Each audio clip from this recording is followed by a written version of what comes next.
welcome back to our channel. আজি আমি local chicken বনাব ওলাইছো আমাৰ মিসিং ষ্টাইলত কুমুৰাৰ লগত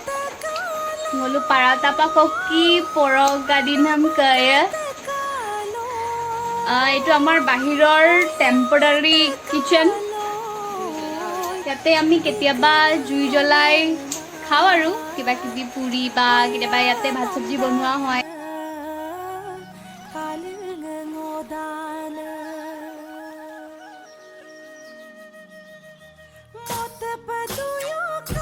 এতিয়া সাফা কৰিব ওলাইছে কুকুৰাটো এইটো অথনিটো দেখিছে নহয় এইটো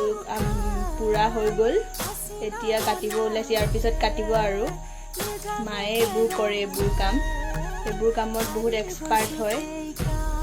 আমি কৰিব লগা নহয় আৰু বাকি আমি কৰিম আৰু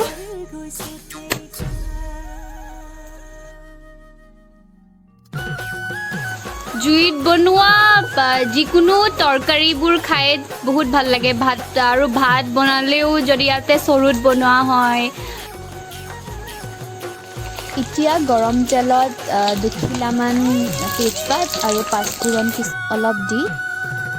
কাটি থোৱা পিয়াজখিনি দিছোঁ আমি পিয়াজ 3টা লৈছোঁ ইয়াতে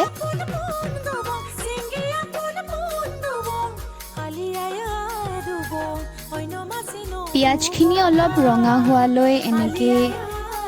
ফ্ৰাই কৰি আছোঁ অলপ এতিয়া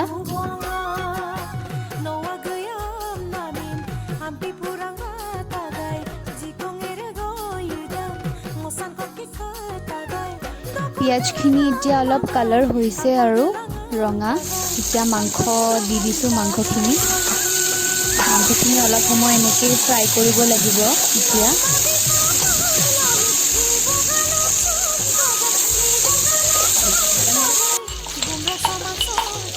আমাৰ মানে মিসিং তৰকাৰীবোৰত মাংস যদি বনাই বেছিভাগ মানে আমাৰ অকল হেৰি দিয়া হয় আপোনালোকৰ আদা নহৰু আৰু জালুক মানে এনেকৈ পিচি কিনে বা হেৰি পেষ্ট বনাই কিনে দিয়া হয় বাকি পেকেট মছলাবোৰ ইমান আমি নাখাওঁৱে মানে প্ৰায় এতিয়া মাংসখিনি এনেকৈ অলপ সময় ফ্ৰাই কৰি থাকিব লাগিব আৰু তাৰ পাছত কাটি থোৱা আলু আৰু কোমোৰাখিনি দিছোঁ এতিয়া ধোঁৱা ওলাইছে অলপ সেইকাৰণে অলপ ব্লাৰ আহিছে ভিডিঅ'টো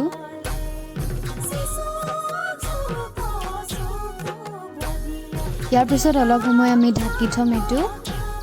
অলপ সিজালৈ অলপ ঢাকি থোৱাৰ পিছত এতিয়া চালোঁ অলপ সিজিছে আৰু আলু আৰু কোমোৰাখিনি এতিয়া আমি ইয়াতে পানী দিম যিহেতু আমি জোলকৈ বেছি খাওঁ বেছিভাগ আমি জোল মানে মাংস তৰকাৰীবোৰ আমাৰ বেছিভাগ জোলকৈ খোৱা হয় তো আমি অলপ সৰহকৈ পানী দিম ইয়াতে আৰু পানীখিনি বহুত দেৰিলৈ উতলিব দিব লাগিব এতিয়া আমি ঘৰতে নিজে খুন্দা ৰঙা শুকান জলকীয়া দিম এটা আমাৰ ঘৰতে নিজেই শুকাই মেলি খুন্দি লোৱা হয় পেকেটৰ যোনটো মানে কিনা হয় সেইটো নহয় এয়া চাওক বহুত উতলিব দিছোঁ আমি যিমান উতলিব দিয়া হয় সিমান বেছি সোৱাদ হয় আৰু কালাৰটো মানে বাঢ়ি ওলোৱাৰ পিছত কালাৰটো বৰ ধুনীয়া হৈ পৰে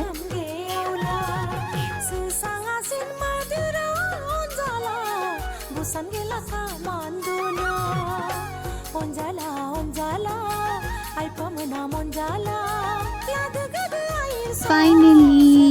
এইটো বাঢ়ি ওলোৱা হৈছে এতিয়া চাওক মই কৈছিলোঁ নহয় বাঢ়ি ওলোৱাৰ পিছত কালাৰটো বহুত ধুনীয়া লাগিব বুলি ইমান ধুনীয়া লাগিছে খাওঁ লাগি গৈছে আৰু